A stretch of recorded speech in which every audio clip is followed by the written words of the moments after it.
Seja bem-vindo, seja bem-vinda a mais um momento de ler a Bíblia, a Palavra de Deus. Hoje vamos ler, hoje vai ser o penúltimo dia, vamos ler capítulos do 23, do 23 ao 25, nós vamos ler hoje. E amanhã nós vamos finalizar do 26 ao 28. Então que hoje o Senhor fale ao seu coração agora de uma maneira muito especial. Essa reta final dos evangelhos, ela é muito abençoada, pois fala ali do momento, né, que Jesus vai ser traído, preso, crucificado e vai ressuscitar. Poderosa leitura, poderosa essa leitura. Vamos lá, vamos ler? Que Deus te abençoe então. Uma ótima quinta-feira para você, uma ótima sexta-feira para você, em nome de Jesus. Até mais! Mateus capítulo 23. Então Jesus disse às multidões e a seus discípulos: os mestres da lei e os fariseus ocuparam o lugar de intérpretes oficiais da lei de Moisés.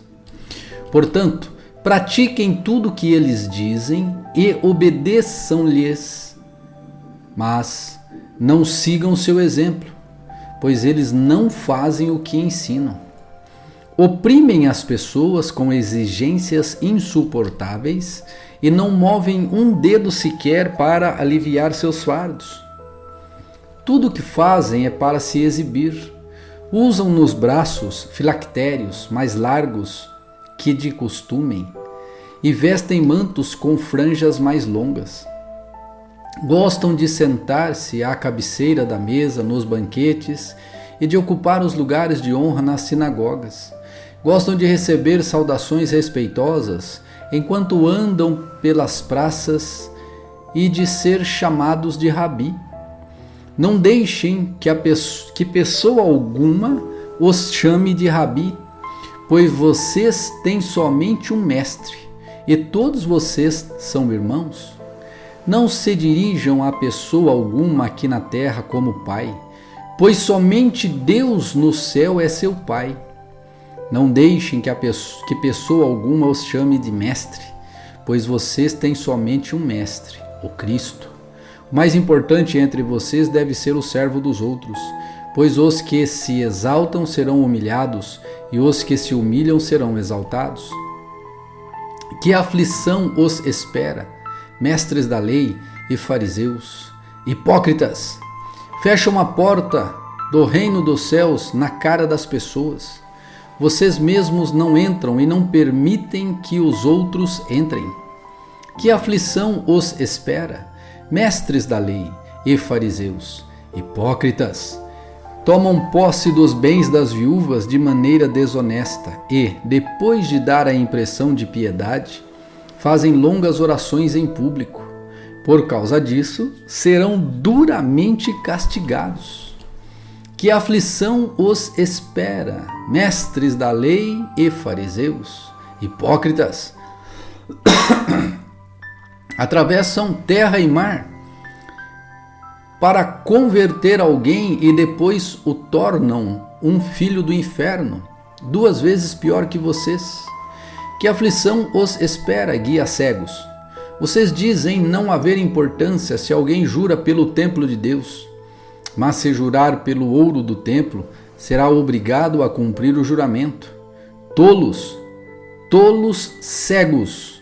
O que é mais importante, o ouro ou o templo, que torna o ouro sagrado? Dizem também não haver importância se alguém jura pelo altar, mas se jurar pelas ofertas sobre o altar, será obrigado a cumprir o juramento. Cegos! O que é mais importante, a oferta sobre o altar ou o altar que torna a oferta sagrada? Quando juram pelo altar, juram por ele e por tudo que está sobre ele. Quando juram pelo templo, juram por ele e por Deus que nele habita.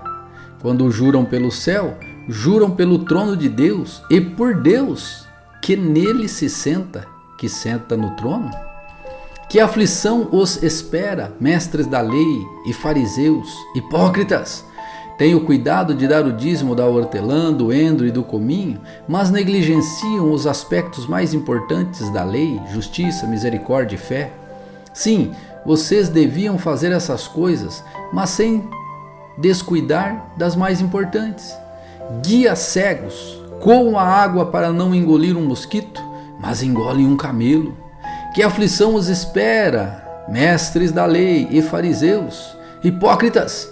Tenham cuidado de limpar a parte exterior do copo e do prato, enquanto o interior está impuro, cheio de ganância e falta de domínio próprio. Fariseus cegos! Lavem primeiro o interior do copo e do prato, e o exterior também ficará limpo. Que aflição os espera, mestres da lei e fariseus, hipócritas! São como túmulos pintados de branco, bonitos por fora, mas cheios de ossos e de toda espécie de impureza por dentro. Por fora parecem justos, mas por dentro o seu coração está cheio de hipocrisia e maldade. Que aflição os espera, mestres da lei e fariseus, hipócritas! Constroem túmulos para os profetas, enfeitam os monumentos dos justos e depois dizem: se tivéssemos vivido no templo de nossos antepassados, não teríamos participado com eles do derramamento de sangue dos profetas. Ao dizer isso, porém, testemunham contra si mesmos, que são de fato descendentes dos que assinaram os profetas, ou dos que assassinaram os profetas. Vão e terminem o que seus antepassados começaram, serpentes, raça de víboras, como escaparão do julgamento do inferno? Por isso eu lhes envio profetas, homens sábios e mestres da lei. Vocês crucificarão alguns e açoitarão outros nas sinagogas, perseguindo-os de cidade em cidade. Como resultado, serão responsabilizados pelo assassinato de todos os justos e de todos os tempos, desde o assassinato do justo Abel até o de Zacarias, filho de Baraquias, que vocês mataram no templo, entre o santuário e o altar. Eu lhes digo a verdade, esse julgamento cairá sobre a presente geração.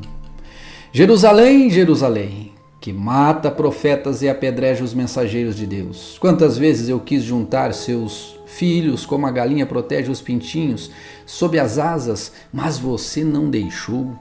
E agora sua casa foi abandonada e está deserta. Pois eu lhe digo, você nunca mais me verá, até que diga: bendito é o que vem em nome do Senhor. Mateus capítulo 24. Quando Jesus saía da área do templo, seus discípulos lhe chamaram a atenção para as diversas construções do edifício. Ele, porém, disse: estão vendo todas essas construções? Eu lhes digo a verdade. Elas serão completamente demolidas, não restará pedra sobre pedra. Mais tarde, Jesus sentou-se no Monte das Oliveiras. Seus discípulos vieram até ele em particular e perguntaram: diga-nos, quando tudo isso vai acontecer? Que sinal indicará sua volta e o fim dos tempos? Jesus respondeu: não deixe que ninguém os engane, pois muitos virão em meu nome dizendo: eu sou o Cristo, e enganarão muitos. Vocês ouvirão falar de guerras e ameaças de guerra, mas não entrem em pânico. Sim, é necessário que essas coisas ocorram, mas ainda não será o fim.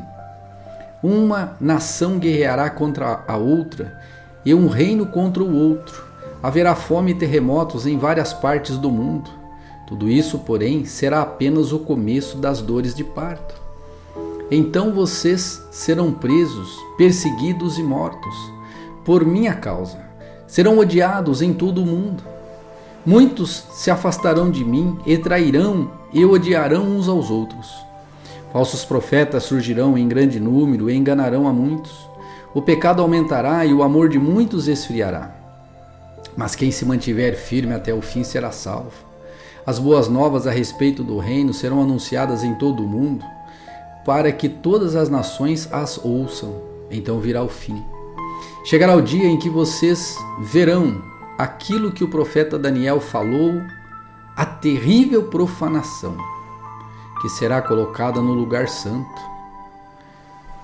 Quem estiver na Judéia, fuja para os montes. Quem estiver no terraço no alto da casa, não desça para pegar suas coisas. Quem estiver no campo, não volte nem para pegar o manto. Que terríveis serão aqueles dias para as grávidas e para as mães que estiverem amamentando. Orem para que a fuga de vocês não seja no inverno nem no sábado, pois haverá mais angústia que em qualquer outra ocasião desde o começo do mundo. E nunca mais haverá angústia tão grande. De fato, se o tempo de calamidade não tivesse sido limitado, ninguém sobreviveria. Mas esse tempo foi limitado por causa dos escolhidos. Portanto, se alguém lhes disser, vejam, aqui está o Cristo, ou ali está ele, não acreditem, pois falsos cristos e falsos profetas surgirão e realizarão grandes sinais e maravilhas a fim de enganar, se possível, até os escolhidos. Vejam que eu os avisei disso de antemão. Portanto, se alguém lhes disser, ele está no deserto, nem se deem ao trabalho de sair para procurá-lo.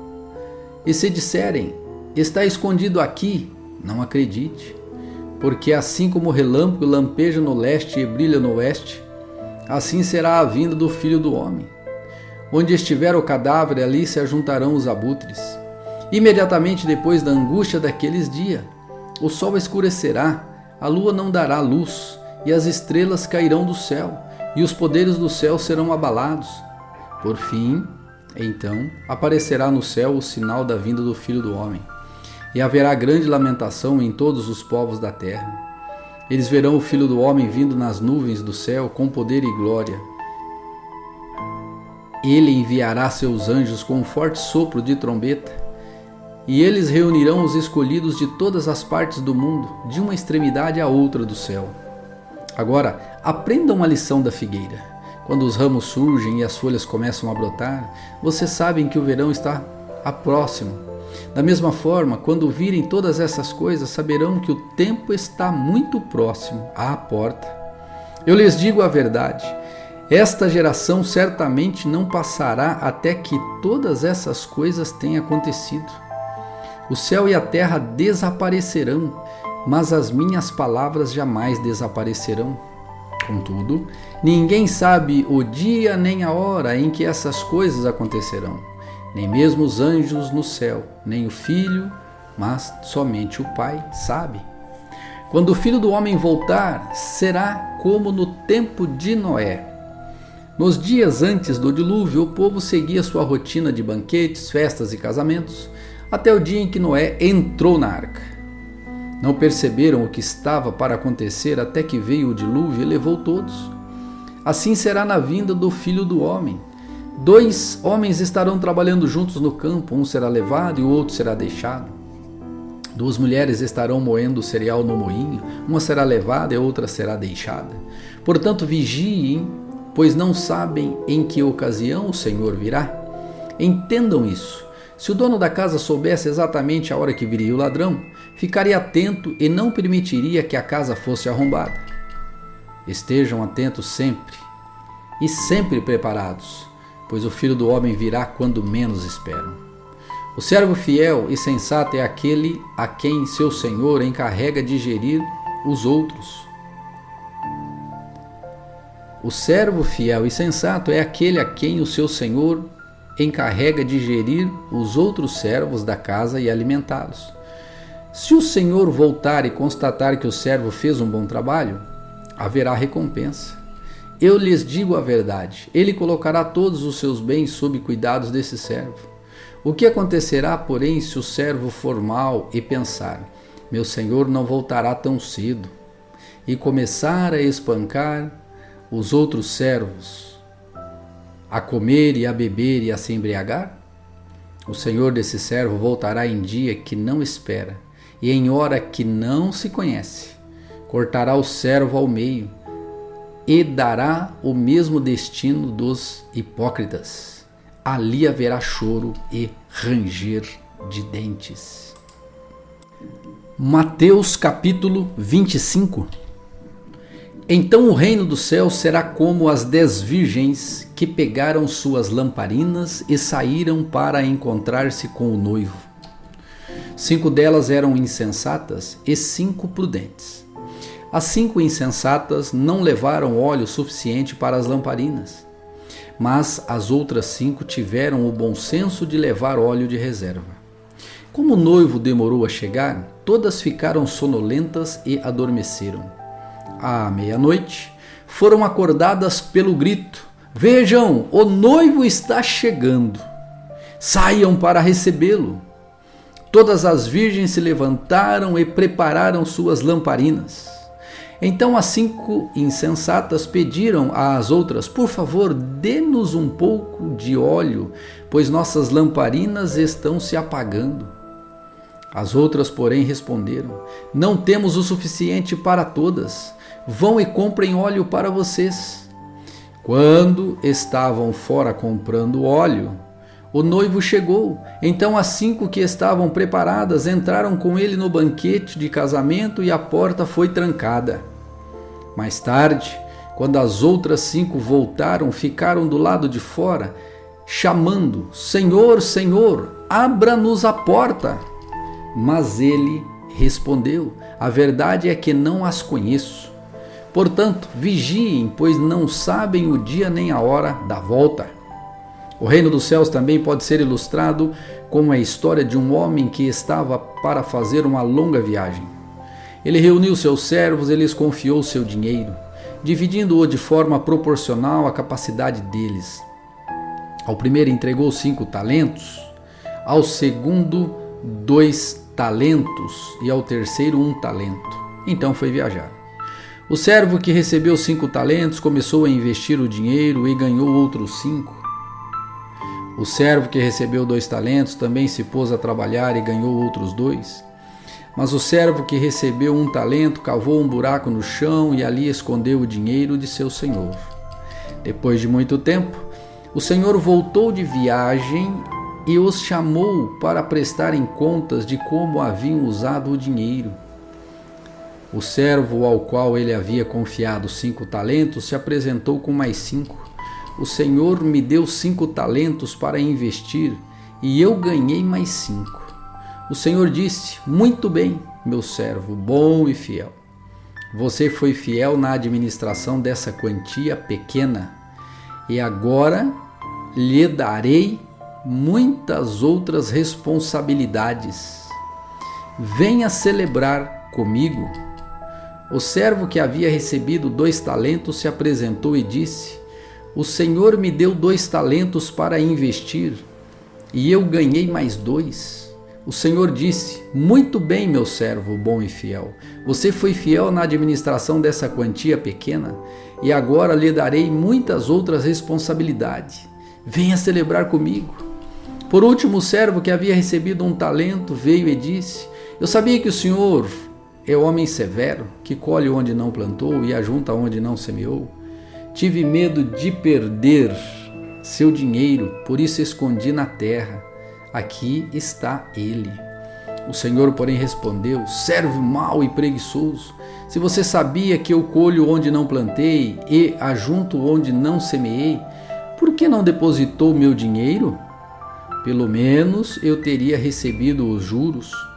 Em seguida ordenou: "Tirem o dinheiro deste servo e deem ao que tem os 10 talentos, pois ao que tem mais lhe será dado, e terá grande quantidade. Mas o que nada tem, mesmo o que não tem, lhe será tomado. Agora lancem esse servo inútil para fora, na escuridão, onde haverá choro e ranger de dentes.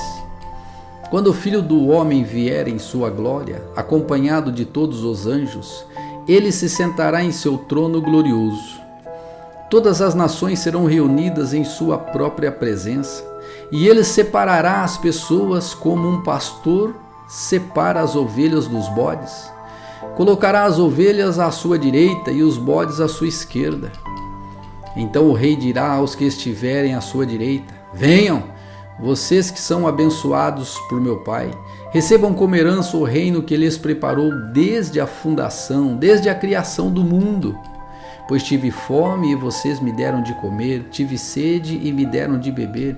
Era estrangeiro e me convidaram para a sua casa. Estava nu e me vestiram, estava doente e cuidaram de mim, estava na prisão e me visitaram. Então os justos responderão: Senhor, quando foi que o vimos faminto e lhe demos de comer? Ou sedento e lhe demos de beber? Ou como estrangeiro e o convidamos para nossa casa? Ou nu e o vestimos? Quando foi que o vimos doente ou na prisão e o visitamos? E o rei dirá: eu lhes digo a verdade. Quando fizeram isso ao menor destes meus irmãos, foi a mim que o fizeram. Em seguida, o rei se voltará para os que estiverem à sua esquerda e dirá: fora daqui, malditos, para o fogo eterno preparado para o diabo e seus anjos. Pois tive fome e vocês não me deram de comer, tive sede e não me deram de beber, era estrangeiro e não me convidaram para a sua casa, estava nu e não me vestiram, estava doente e na prisão e não me visitaram.